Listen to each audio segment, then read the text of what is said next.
Russians are facing non-stop military losses on Ukrainian soil.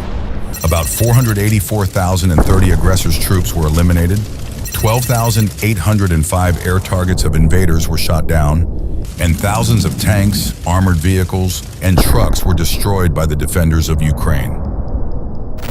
A video posted Monday on social media shows the Ukrainian military destroying 10 Russian military vehicles in a single strike. The video was posted by the 63rd Separate Mechanized Brigade on Telegram. Reportedly, 5 Russian BMP-1S, an amphibious infantry fighting vehicle, along with 5 tanks were burned in the strike. The 63rd Brigade said at least one vehicle was a Russian T-90M battle tank. The Ukrainian defense effort reportedly occurred near Terny in the Donetsk region in eastern Ukraine. The 63rd Brigade said it destroyed the vehicles with the help of artillery and unmanned aerial vehicle UAV drops. The 63rd Brigade has destroyed 10 units of Russian equipment at once, with the assistance of attached units and brothers-in-arms from the 60th Brigade. The post on Telegram read, as translated by the Ukrainian media outlet Ukrainska Pravda, as a result of incredibly accurate artillery shots and drone attacks, 5 tanks and 5 infantry fighting vehicles that tried to assault our positions were burned. Newsweek reached out to the Ukrainian Ministry of Defense and the Kremlin via email Monday afternoon for comment. On Monday, figures published by Ukraine's military reported the most significant daily Russian casualty rate since the start of the war, recording more than 1,700 casualties in the previous 24 hours. By Kyiv's count, Russia also lost more than 30 tanks and 42 armored vehicles in the past day. Newsweek could not independently verify these figures. Casualty counts and equipment losses are notoriously tricky to pin down, and experts caution that both sides likely inflate the other's reported losses. But the figures do offer some indication of the scale of the war's impact deep into its 3rd year, and as Russia launches a new offensive in northeastern Ukraine. The UK Defense Ministry estimated earlier this month that total Russian casualties likely stands at more than 465,000. French Foreign Minister Stéphane Séjourné told Latvia-based Novaya Gazeta Europe in an interview published on May 3rd that Paris put total Russian casualties at around 500,000, with around 150,000 fighters killed. The BBC's Russian service and Russian independent outlet Mediasina reported in mid-April that at least 50,000 Russian soldiers had been confirmed dead. Ukraine, which also suffered heavy losses, rarely offers updates on its casualty toll. In late February, Ukrainian President Volodymyr Zelensky said 31,000 Ukrainian troops had been killed in 2 years of war. Russia has said Ukraine's death toll is much higher, saying Kyiv lost 215,000 soldiers in 2023 alone.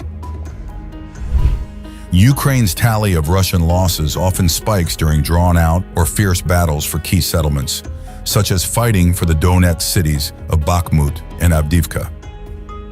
After Russia captured Avdiivka, a former Ukrainian stronghold to the northwest of Donetsk city, reported Russian losses dropped. Moscow's casualties will likely increase over the next 2 months, the British government said earlier this month, as Russia pours resources into fighting in eastern Ukraine. The bulk of Moscow's efforts in recent months have focused on the east of the country, but on Friday, Ukraine said Russia had launched a new push on northeastern Ukraine's Kharkiv region. Kyiv said it was sending more resources to the border region. On Saturday, the Russian Defense Ministry said it had claimed a series of villages on the border. Ukrainian officials have said Russian shelling is focused on the border city of Vovchansk, and that roughly 6,000 Kharkiv area residents have been evacuated. The northern border of the Kharkiv region is the most difficult fighting area, Regional Governor Ola Syniehubov said on Sunday. Recently, Russian troops launched an armored ground attack on Ukraine's northeast Friday, in what Kyiv said was a significant new offensive it had been expecting for months. Ukraine's defense ministry rushed reserve units to the Kharkiv border region after a Russian effort to break through its defense lines backed by armored vehicles and artillery. The ministry said that the dawn attacks had been repulsed, but that battles of varying intensity continued. The defense forces of Ukraine continue to hold back the enemy's offensive, it said. Russia has begun a new wave of counteroffensive actions in this direction, Ukrainian President Volodymyr Zelensky said during a planned news conference in Kiev shortly after the ministry's statement.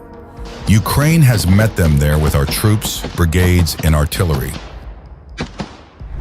Ukraine's command was prepared for a Russian assault in the area, he said, and was ready to meet the enemy with fire. He said the Russian army could send more forces in this direction, adding that a fierce battle was ongoing.